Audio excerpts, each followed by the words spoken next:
when I give you the data that will say the racial wealth gap has increased $152,000 over the last 25 years. In fact, just about every single thing somebody could think about is going to explain a part of it. $152,000 is a huge bleed, and all cuts lead to that bleed. But it's our job, and what I've tried to take on here is to get at the most important, the key drivers of that $152,000 increase, and to put in perspective all of those so-called popular narratives that might explain a nickel of it. What's up, YouTube family? Welcome back to my space. This is Evans Rayola. Guys, thank you so much for tuning to watch this episode. I do not take your support for granted. So guys, on today's video, we want to talk about the racial wealth gap in America. And to speak to us today is Thomas Shapiro, who is a prominent scholar who has extensively examined the racial wealth gap in America.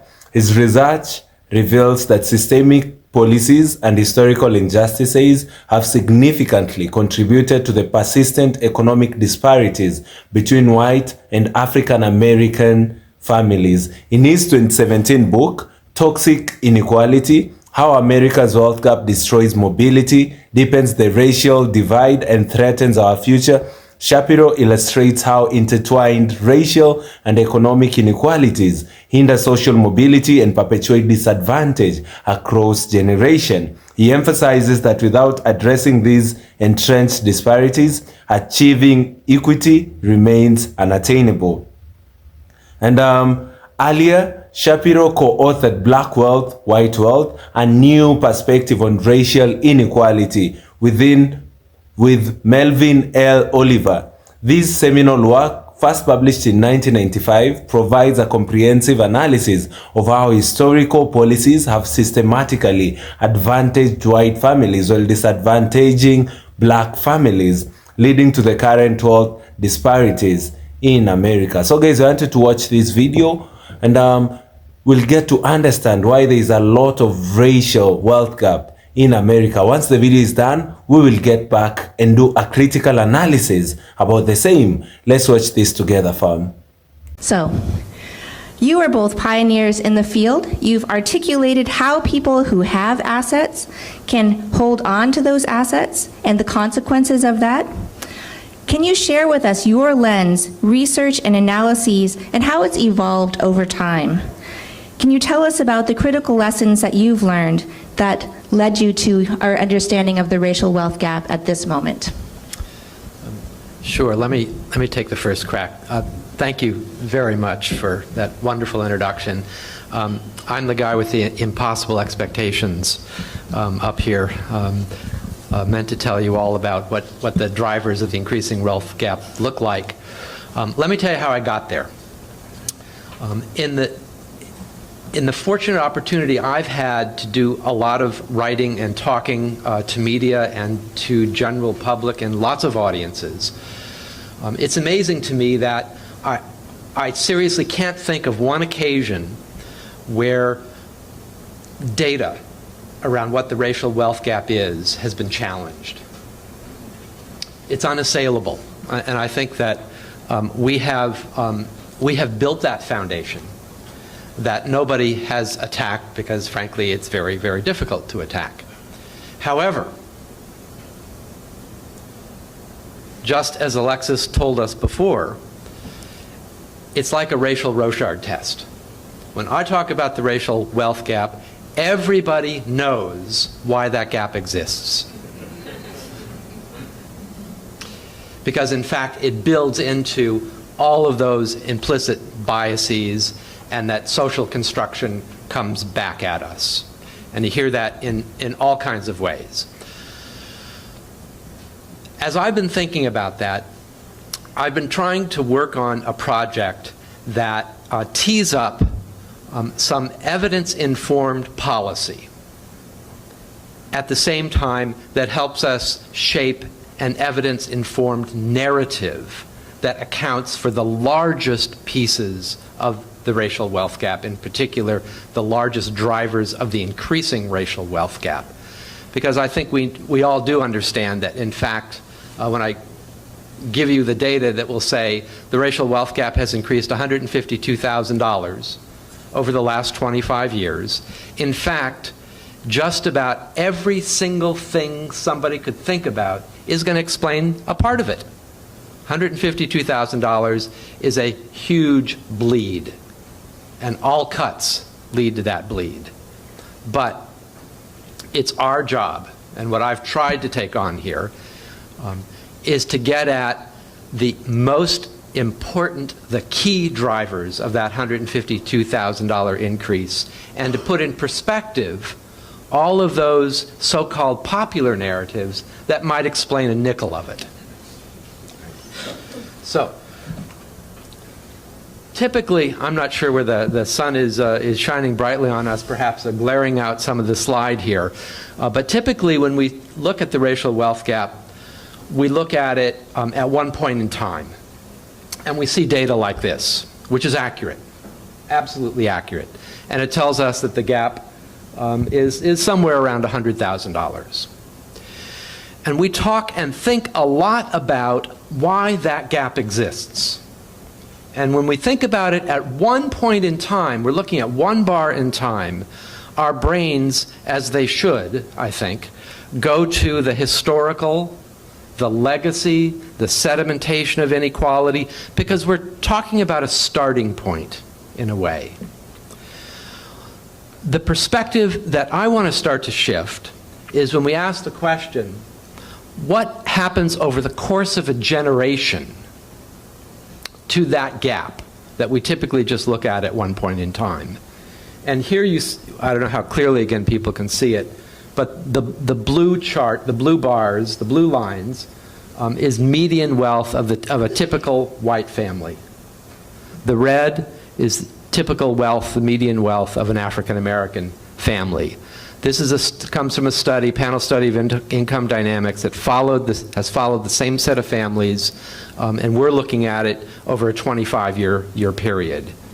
And what I think is really critical for us in terms of how we move forward, both in policy development and in shaping our own narrative, is to ask two key questions. One, what accounts for that increasing space between the blue and the red line, between the median white family and the median African American family, where that gap has basically tripled in real dollars up to now it's increased by $152,000 over the 25 years.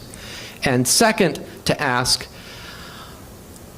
are the accumulators, the drivers of wealth, do they reward African Americans, and I think it will also apply to other minority groups as well, although the specifications need to be done differently than it does to whites. So, at this point in the work we're doing, we are very confident to make the following kinds of statements. Some of the key factors like work, like income, over the 25 years, returns wealth rewards very differently for African Americans than it does for whites. For the whole group that we're looking at, a dollar increase in income, each dollar increase in income over the 25 years returns about $5 in wealth to the average white family. That same dollar increase in income, each dollar, returns only 70 cents to the typical African American family. So the blue line heads up more by the same reward on the job and in the paycheck than the red African American line. And indeed, part of the story that is too often undertold, because we do tend to focus on the inequity, is the increase until fairly recently for African Americans. It's just that proportional increase is considerably less. The part of the work that I want to be intentionally hesitant and ambivalent about, because as we keep trying to test it and get it better, has to do with the key drivers. Not for publication, which is indeed why there's not a slide about this, We think we're at the point where we can account for about 60% of the proportional increase in the racial wealth gap,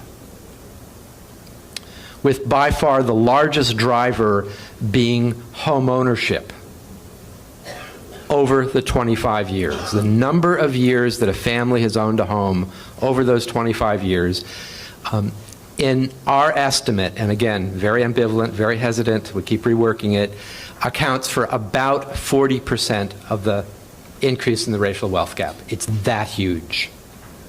All right. Now we can stop, and I think we will in the conversation a lot more, because I think it's really important there to think about that. What are the causes of that? How does it come to us? And we, I think, need to start with residential segregation being the linchpin of race relations and the structuring of how different groups accumulate wealth in the United States, and all of the dynamics around that. The other largest drivers, besides home ownership and work, have to do, not surprisingly, with inheritance. Only about, not about, 36% of whites in the sample we were looking at inherited more than $10,000. So most people don't inherit. We have to start there. But 36% of whites do, in comparison to about 7.2% of African Americans. So that's about a 4 or 5-fold differential there. And when whites do inherit, they tend to inherit considerably more dollars than African Americans do when they do inherit. The last largest driver I want to mention at the beginning here is education. And this we captured through college education. And here I think we see the classic racialized puzzle working itself out. I think it does in all the dynamics. But I think we see it perhaps most clearly in education, where a college degree clearly rewards, in terms of wealth and income, by the way, but just we're talking about wealth for the moment, clearly rewards blacks and whites. And is often a good starting point of advice for those of us that have growing children and those of us that teach. There is a huge payoff to a college education. But while that is a positive story for African Americans, the other part of the puzzle is that the same college degree returns considerably more wealth to the typical white family than the typical African American family. And I think part of the story there, which I can delve into perhaps in the conversation, has to do with student debt. And what happens, what derails students in the first place, the large debt burdens, that's considerably more for African Americans in terms of proportion than for white graduates in the class of 2010 and 2011, for example. Right. In a nutshell, those capture some of the key drivers in what the increase in the racial wealth gap is caused by. That perspective changes our lens, shifts the balance a little bit. We still talk about history, and the sedimentation of inequality is still very critical. But all of those areas I've just talked about have to do with policy and the institutionalization of racialized practice in the United States. That is, dynamics happening here, today, now, in our immediate past, and in our immediate future. For me, that is where I think the great hope of this kind of perspective takes us to. It takes us to looking at policy ways and institutional transformation that can begin to close the racial wealth gap. I believe that it also can help us point to a narrative around how to frame those kinds of issues in ways that we were precisely talking about earlier. And finally, at this point in time, you know what else it also does? It allows people like me and us to interrogate the narrative of others who think they know why the racial wealth gap exists. We can test with evidence, child-rearing practices, marital status, and other more culturally and behaviorally oriented so-called causes of the racial wealth gap, and be able to say, you're right, it accounts for something, but in the scheme of things, it's pretty minuscule, and if you're serious about the racial wealth gap, let's focus on the most important drivers. So let me stop there for the moment. I'm sure that a lot more conversation will come up. Thank you so much for sharing your groundbreaking research and findings with us that we are going to continue to explore. But Barbara, I'd like to turn things over to you now to have you both comment on Tom's findings, but also draw upon your own work to help us understand the drivers of the racial wealth gap. Thank you, Mariko. Tom, can you pass the clipper? Thank you. First, I wanted to thank Anne and Roger and Kololo for putting together this wonderful. I've been with this group since the beginning in 2004 at Tuskegee, so it's really great to be with everyone and to have a conversation, especially at this really historic juncture. So moving ahead, I wanted to remind people where the minority population in the United States actually is concentrated. So I thought it would be a good reminder to come up with a visual mapping. We find ourselves in interesting places. To reiterate with respect to the wealth gap, this is a different survey. It's the Survey of Consumer Finances put out every 3 years by the Board of Governors. And it basically sends us back to the 1900s, or not the 1900s, 1990s in terms of median wealth. And median wealth is pretty disturbing when it comes to the difference between median and mean. So we really are talking about half of the population actually being below that and half above. So we're talking some big erosion. And finally, I want to bring into the picture, because part of what I'm going to talk about with Tom's results are very important. We are now seeing returning to multi-generational status data that we haven't seen since World War II, since the beginning of the electrification of the United States. We are seeing almost 40% of families, households, now living in multi-generational units. So it's going to have a really big impact with respect to job creation, with respect to housing development, but also with respect to moving forward and what it really means in terms of families and how families arrange themselves. So the questions on the table for me are, why have researchers and academic disciplines failed to fully capture the spillover effects of home ownership? We kind of know always in terms of the monetized value of housing and housing markets. We look at it simply as an investment when we also know that it's a consumption item, but it's more than a consumption item. It also has long-run implications for family stability and for community anchoring. We know that. We haven't done any counterfactuals to actually say, and this is what the returns are on home ownership and what the counterfactual would be if we didn't have that information. So one of the challenges that we have is actually pausing, looking at the positive spillover effects, and wondering what would have been the consequence for this community had there not been home ownership. We haven't done that counterfactual. We need to.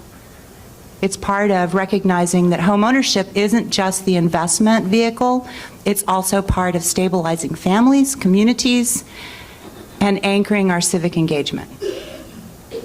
We know from studies that families living in their own homes have a higher probability of children finishing high school. We know that the children growing up in families who own homes have a higher probability of being a homeowner themselves. We also know that children and families growing up in their own homes have higher political participation rates, higher civic engagement. So these are only 3 of the many positive spillover effects of homeownership. And we're looking at homeownership only in terms of investment. So this is one of our challenges.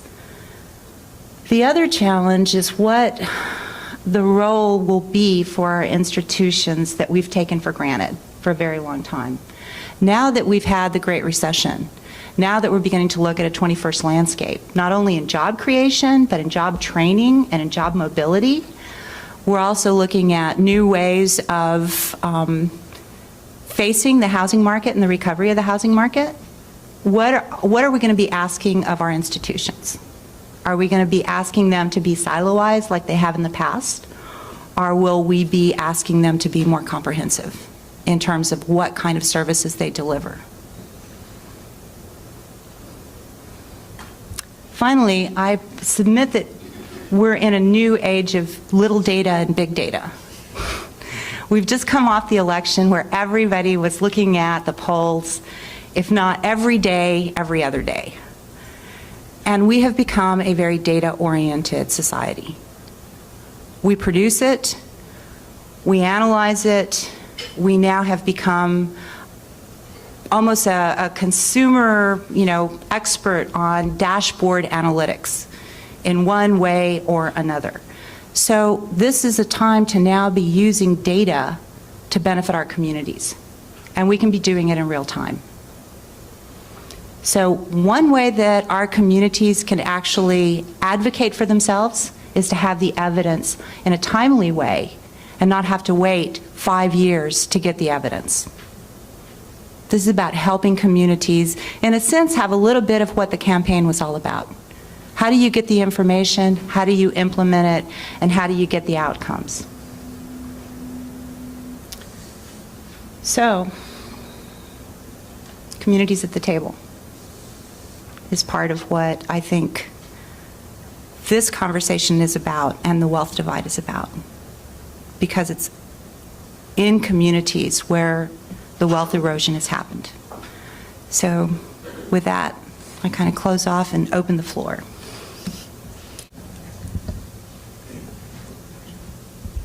Hi, so my question kind of relates to a previous one about income. I was wondering, over recent decades, really, we've seen an increase in income inequality, and I think also an increase in wealth inequality. And I was wondering if any of the panelists can kind of connect us, do a sort of race and class analysis to help us understand how these things might be connected to each other. And also, I guess more broadly, I guess the drivers of that, and how can we work to both reduce wealth inequality generally and also income inequality generally, and which I presume would have beneficial effects in terms of reducing the racial wealth divide. But it's a question.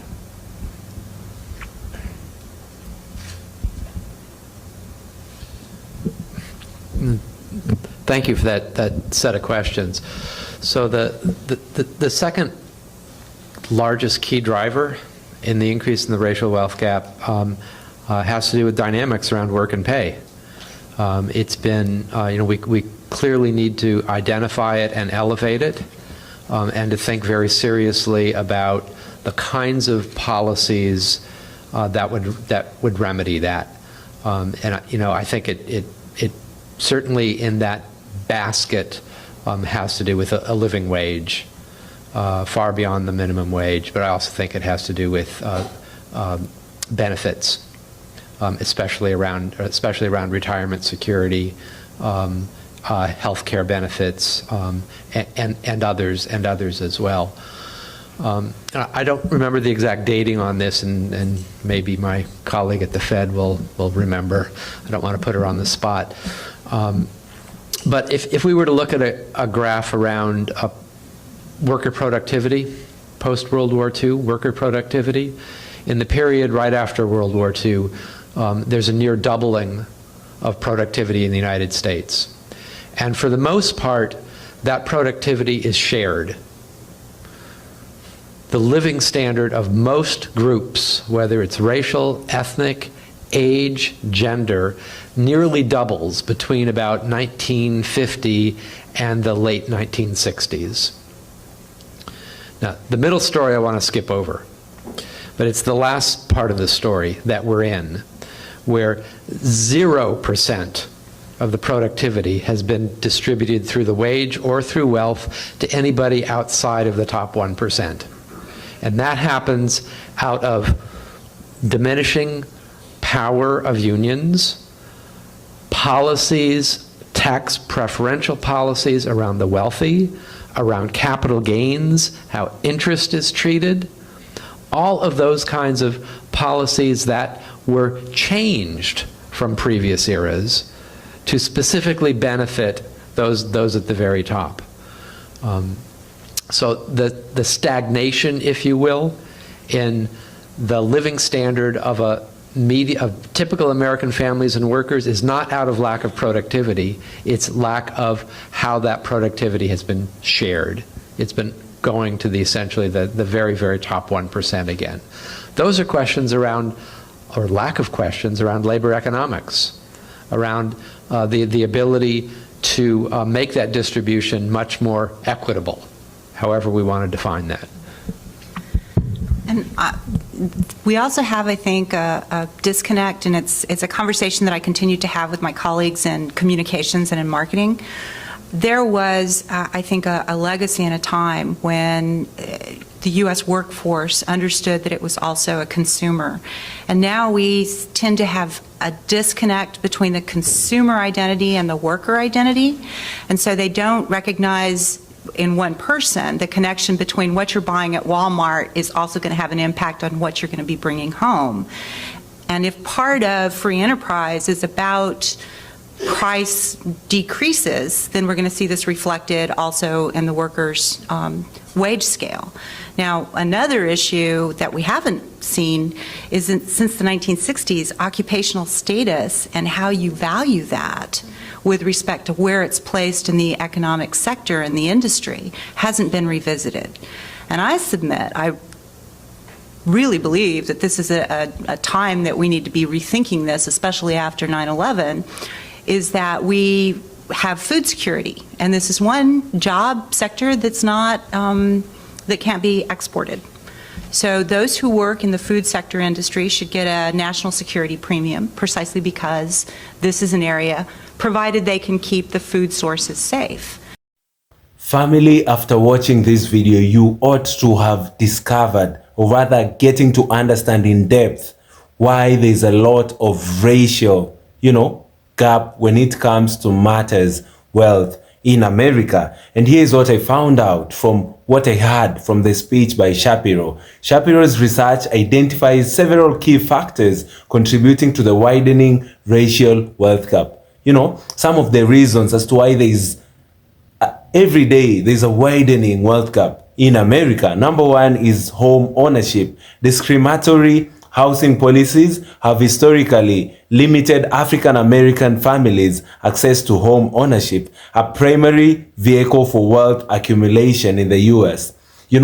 Wealth accumulation and having a home is also essential. The most primary way you can own wealth in America is by having a home. You all understand how expensive homes are. So there's been a lot of discriminatory housing policies that have historically limited African American families from accessing, house ownership. This just shuts them off in the wealth gap. That just shows you how easy it is for a white man to have more wealth than a black man in America if there are policies that have historically made it difficult for a black man to have home in America. Then number two is income disparities.